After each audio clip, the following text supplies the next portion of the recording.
Anti honey റോസിനെ എന്താ വീട്ടിൽ വിളിക്കുക? ഞാൻ മോനെന്നാ വിളിക്കുന്നത്. മോനെന്നാ വിളിക്കണേ. കൊച്ചേ മോനെ ഡാഡിയാണ് വലിയ ഹൈലൈറ്റ് ചെയ്ത പാർക്കുട്ടി. ഉച്ചയ്ക്ക് ഒരു പേര്, രാവിലെ ഒരു പേര്, വൈകിട്ട് വേറൊരു പേര് പൊന്നൂന്ന് വിളിക്കും. അതൊരു എല്ലാരും വിളിക്കുന്നത്. ഹണിയിലെ ഏറ്റവും ഇഷ്ടമുള്ള ഒരു കാര്യം എന്താണ്? എനിക്കെല്ലാം ഇഷ്ടം. അതെനിക്കറിയാം. അതെ, തുടക്കം തൊട്ട് എങ്ങനെ തന്നെയാ അമ്മ നല്ല നല്ല ഒരു സ്വഭാവത്തിന്റെ ഉടമയാണ്. അത് ഞാൻ മാത്രമല്ല എല്ലാരും പറയുന്നത്. അതെ, മമ്മി പ്രത്യേകം പറയുന്നുണ്ട്. ഏത് സെറ്റിൽ ചെന്നാലും അവര് അത് ശരിയാ, അത് കറക്റ്റ്. ബാംഗ്ലൂർ എടുത്ത് ഷൂട്ട് ചെയ്തൊരു പടമില്ല, 1/2 ആണോ? അപ്പോ അതിന്റെ മേക്കപ്പ് മാൻ പുള്ളി എന്നെ ഒന്ന് കാണണോ എന്ന് പറഞ്ഞിട്ട് ഇങ്ങനെ വലിയ താല്പര്യമായിട്ട് വന്നു. അപ്പൊ പുള്ളി വന്ന് പറഞ്ഞു, ഞാൻ ഇതുവരെ എന്റെ ജീവിതത്തിൽ ഞാൻ കണ്ടിട്ടില്ല, ആ കുട്ടിയുടെ അച്ഛനെ എനിക്കൊന്ന് പരിചയപ്പെടണമെന്നുണ്ടായിരുന്നു എന്നും പറഞ്ഞാൽ പുള്ളി എന്റെ അടുത്ത് വന്നത്. വലിയ കാര്യമാണ്, സന്തോഷമാണ്. ആന്റിക്ക് ഇതുപോലെ വളരെ സന്തോഷം നൽകിയ ഒരു കാര്യം എന്താണ്? ഇതൊക്കെ തന്നെ മമ്മിക്കും സന്തോഷമാണ്.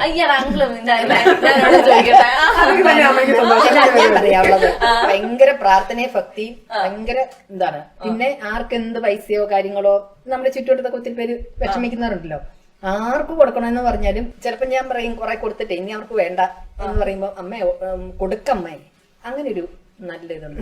പിന്നെ നല്ല ഇളമേ മിനിയോ നല്ല. പക്ഷെ ചില കാര്യങ്ങൾ വരുമ്പോ ഞാൻ പറഞ്ഞില്ലേ അതെ, ഒട്ടും ഇഷ്ടമില്ലാത്തൊരു കാര്യം എന്താ? അവള് സിനിമ ചെയ്യുന്ന പോലെ തന്നെ ഇവിടെ അഭിനയിക്കും.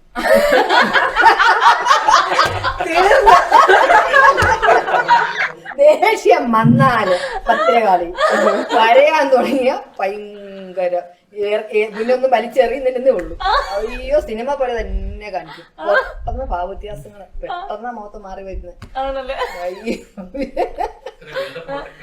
അതെ, ഇത്രയും പറഞ്ഞു ഫുൾ അഭിനയം. ഞാനൊരു കാര്യം പറയട്ടെ, ഞങ്ങള് പോയി കഴിഞ്ഞിട്ട് പിന്നെ ദൈവത്തെ ഓർമ്മ അങ്ങനെയല്ല സംസാരിക്കാൻ മേലായിട്ട് ഞങ്ങളെ ഇങ്ങോട്ട് കേട്ടില്ല. എല്ലാരും ഓരോ റൂമിൽ അടക്കിയല്ലേ. ആന്റിയാ, ഞങ്ങള് പൊതുവെ കേട്ടെ, ആന്റി പൊതുവെ ഇങ്ങനെ ഫ്ലവേഴ്സിന്റെ പ്രോഗ്രാമിനും ഒക്കെ പോയിട്ട് ഒന്നും സംസാരിച്ചില്ല, മിണ്ടാതിരിക്കുകയായിരുന്നു. ശ്രീയുടെ സാർ ചോദിച്ചിട്ട് പോലും വാ തുറന്ന് കമാന്നൊരക്ഷരം മിണ്ടിയില്ല എന്നൊക്കെയായിരുന്നു. അതെന്തായിരുന്നു ആന്റി? അതെ, ഇവള് പറഞ്ഞു ഒന്നും ആവശ്യമില്ലാതെ പറയായിരുന്നു, ഇവിടുന്ന് പറഞ്ഞിട്ട് പോയി. അപ്പൊ പിന്നെ ഞങ്ങള് ഇത് പറയാതെ പിടിച്ചിരുത്തിയത്, അതുകൊണ്ട് ഇങ്ങനെയുള്ള ഇൻസ്ട്രക്ഷൻ തരാൻ വേണ്ടി. അവിടെ ആരോ പറഞ്ഞു ഇവരുടെ അടുത്ത് നിങ്ങൾ അവിടെ ഒന്നും മിണ്ടരുതെന്ന് പറഞ്ഞു. അങ്ങോട്ടും ഇങ്ങോട്ടും മിണ്ടരുതെന്നാ പറഞ്ഞത്. ഒരു വിദ്വാൻ പറഞ്ഞു അധികം മിണ്ടണ്ട, അങ്ങനെ അവിടെ അങ്ങനെ. ലാസ്റ്റ് ക്വസ്റ്റ്യൻ, ഇനി ആന്റിയുടെ അങ്ങോട്ട് കല്യാണം അല്ലെങ്കിൽ വേറെ വലിയ ആഗ്രഹം എന്താണ്? എനിക്ക് അവളുടെ കല്യാണം